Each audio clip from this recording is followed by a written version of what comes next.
Could a lack of self-acceptance be leading to major health problems for women and girls? Well, my next guest is Dr. Brooke Jackson of the Skin Wellness Centers of Chicago.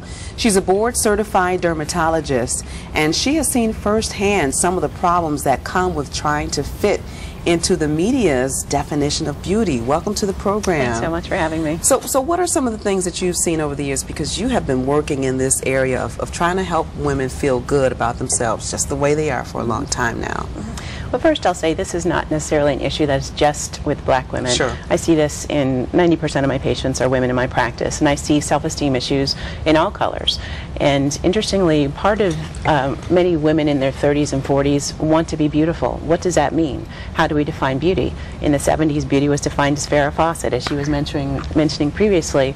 Her glamorous hair is Farrah Fawcett hair. But now, if you start looking at other magazines, you see Angela Bassett is now classified as beauty. That is huge for a young black woman to be able to see a picture of Angela Bassett with beautiful under that. And she's like, okay, somebody can look like me and be labeled as beautiful. Exactly, because you wear your hair natural too. I do. What's your story? I mean, how did you come into this confidence? Like I was asking Erica earlier, I mean, all of us have to go through like these growing pains to get to where we are today. Yeah. What's your story? About 10 years ago, I was seeing a patient, actually a string of black women patients, all of whom had scalp problems. And I'm like, something is going on here. And then when you start talking to these are women who've started perming their hairs at a very young age, and they've been perming their hair for 20, 30, 40 years. And typically in their late 30s, early 40s, they start losing their hair. And I'm like, I do not wish to be bald. And so that is one issue, note to self. And then I also wanted to work out, and I do not have the time to be sitting in a hair salon for 2-3 hours every week. I just can't do it. And one of the tricks that hair salons do is they wash you real quick and then they sit you up in the corner so you can't escape. Exactly. You know how we do. So you know, I don't have the time to do that. And so part of it was, what can I do to be able to maintain my health? And one of the issues that I think a lot of black women struggle with, as you mentioned earlier, we do have a higher risk of hypertension, obesity, and you need to work out to maintain your health, whatever size it might be. That's right. And so professional black women struggle. Yes, I want to work out because I want to be healthy, but I can't look crazy when I go to work. So are you going to compromise your health for this hairdo? It's a fly hairdo, don't get me wrong, but that's one of the things that you touch on, Christia. Right, and that's a main part of my experience. I also, like I said, in addition to spending so much time and money, I wanted to lead a healthier lifestyle. So I go to the gym 4 days a week now, and even though I wear my hair like this, I have the flexibility to, go in step class and, do workout at full intensity and still look good when I come out. Why did you feel like it was necessary to write your book, Thank God I'm Natural? Because I feel there's so many myths and misconceptions about our hair, particularly since a lot of black women haven't seen their hair in so long. So things like black hair is unprofessional, it's unmanageable, and it's unattractive. So those were kind of the myths that I sought to debunk.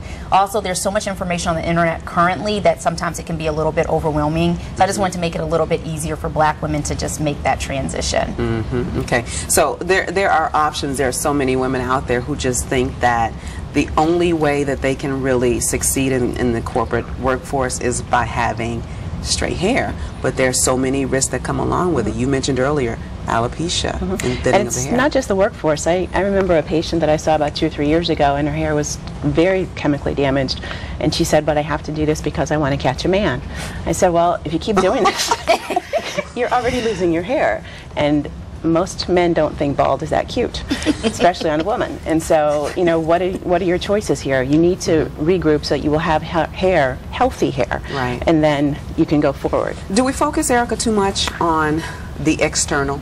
I think we do, and I think a lot of times women really have it all wrong as far as what attracts men to them in the first place. It's a lot of times your inner beauty and your spirit and your confidence.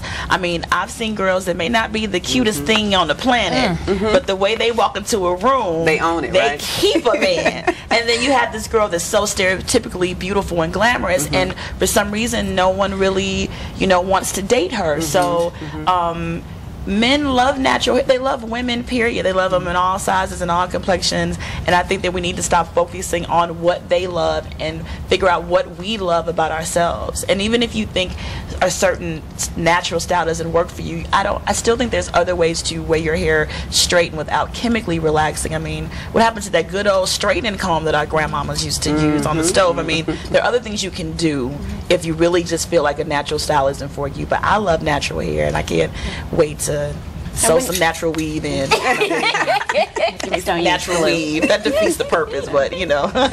But when you do wear your hair naturally, you actually have more choices. And I tell my patients, especially some of my patients who are in their 40s and 50s, and their hair is thinning because they're 40 or 50 or 60. Right. I mean, that's a natural process of aging. But when you have curlier hair, as your hair is natural, you get more bang for your hair. It looks fuller.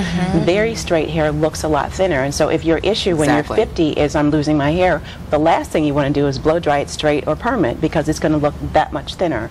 And so you have the flexibility to do straw set, to wear it curly, to blow dry it straight if you need to for a party. So you really have a lot more flexibility. All right, so this is what I want to do. We got one more segment coming up, ladies, after this break. So we're going to round this all out, and I want you to talk to young girls out there, teenagers who constantly struggle with self-image. So we're going to send a message to them and talk about some other skin issues when we come back as well. All right, final thoughts here on Perspective when we come back. But first, some more Facebook feedback. Stay with us. Great conversation here with my guests today. We've been talking about self-acceptance and really loving the skin that you're in, and talking about hair and weight and skin and all those things. And Chris Rock did a movie recently called Good Hair that really caused us to really start looking at this this whole conversation. And I thought it was really great that he gave us the space to have some fun dialogue about it, but it's really a serious issue. I mean, this hair thing is serious. We talked about alopecia, but mention quickly some other skin concerns that women have, and then we're going to talk to girls. Well, usually my darker skin patients, their #1 complaint is they want even skin tone. Even skin tone doesn't exist. I have patients who bring in pictures of Essence magazine. They say, make me look like this.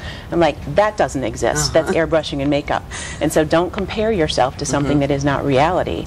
And I usually always try and compliment patients. I tell them, you know, you've got beautiful brown skin that protects you from the sun. You're probably never going to get skin cancer, but let's talk about the things that we need to do to keep your skin beautiful and brown. Let's have all of you make some closing remarks, and let's send a message to the girls out there who struggle every day with self-image. Erica, let's start with you.